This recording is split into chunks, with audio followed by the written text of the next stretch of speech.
दोस्तों अगला सवाल है आपके सामने, आप एक बार पढ़ लीजिए वीडियो पॉज करके, क्योंकि हम आगे बढ़ते हैं, हम सवाल पढ़ते हैं। आपको अगर पढ़ना है तो आप वीडियो पॉज करके पढ़ सकते हैं।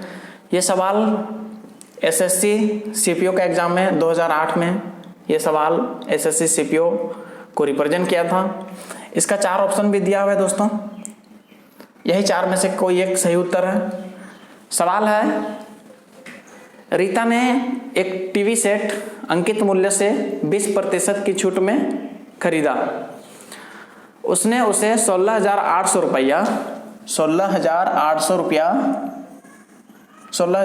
रुपया में बेचकर 800 रुपये का लाभ प्राप्त किया। तो टीवी का अंकित मूल्य ज्ञात करें। दोस्तों सवाल हम आपको एक बार फिर से बताते हैं। रीता एक टीवी खरीदती है, उस पर कुछ दाम लिखा हुआ था, उस दाम से 20% कम में खरीदती है और वो खरीद के क्या करती है, 16,800 रुपये में बेच देती है और 800 रुपये कमाती है। तो टीवी में कितना लिखा हुआ दाम था, कितना अंकित मूल्य था। तो दोस्तों सिंपल सा सवाल है, आप इसको तुरंत हल कर सकते हैं। रीता क्या करती है, 16,800 रुपया में बेचकर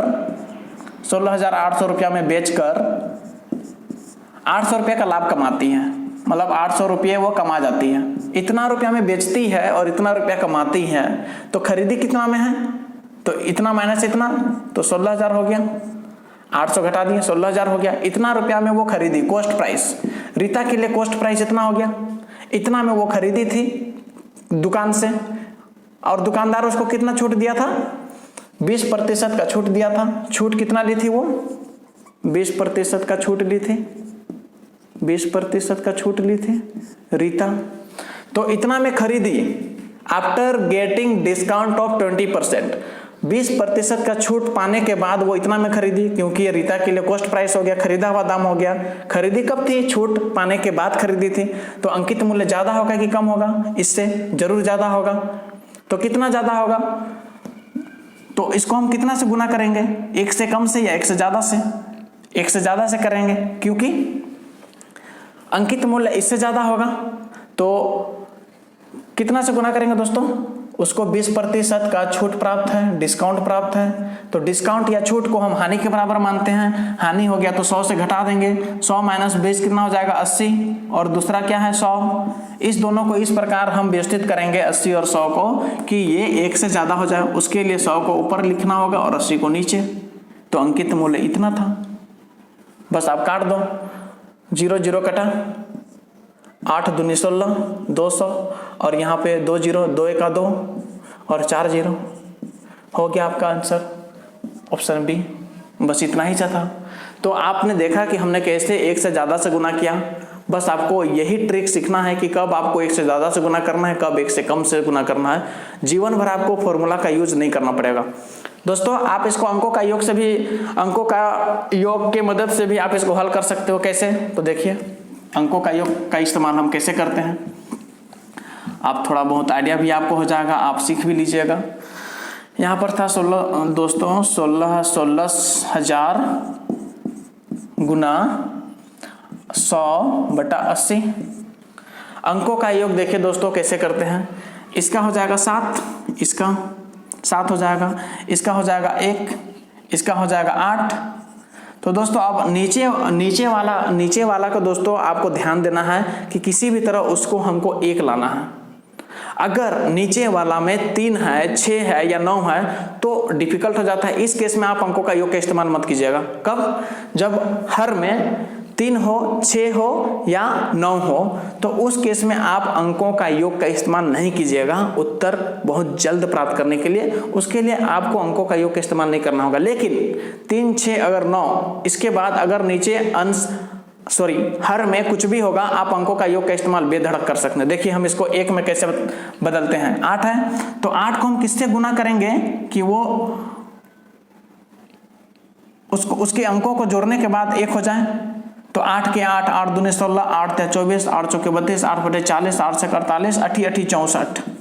तो दोस्तों 8 8 64 करेंगे तो 6 और 4 10 हो जाएगा, तो 1 हो जाएगा। तो दोस्तों यहाँ पे 8 से गुना करेंगे तो यहाँ भी तो करना होगा। तो ऊपर नीचे दोनों में 8 से गुना कर दिए तो यहाँ पे 1 हो गया।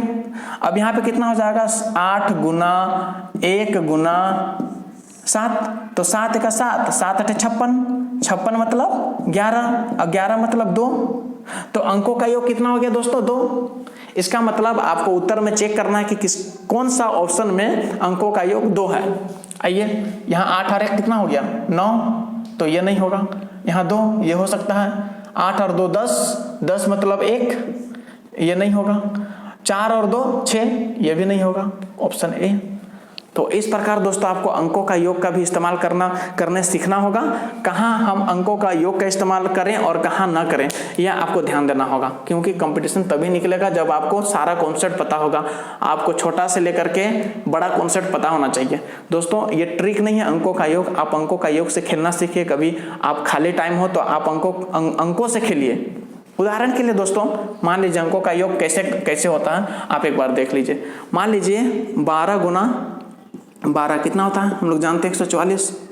अब इसका अंकों का योग और इसके अंकों का योग का गुणनफल दोनों बराबर होगा। देखिए 4 4 8 और 1 9 हुआ।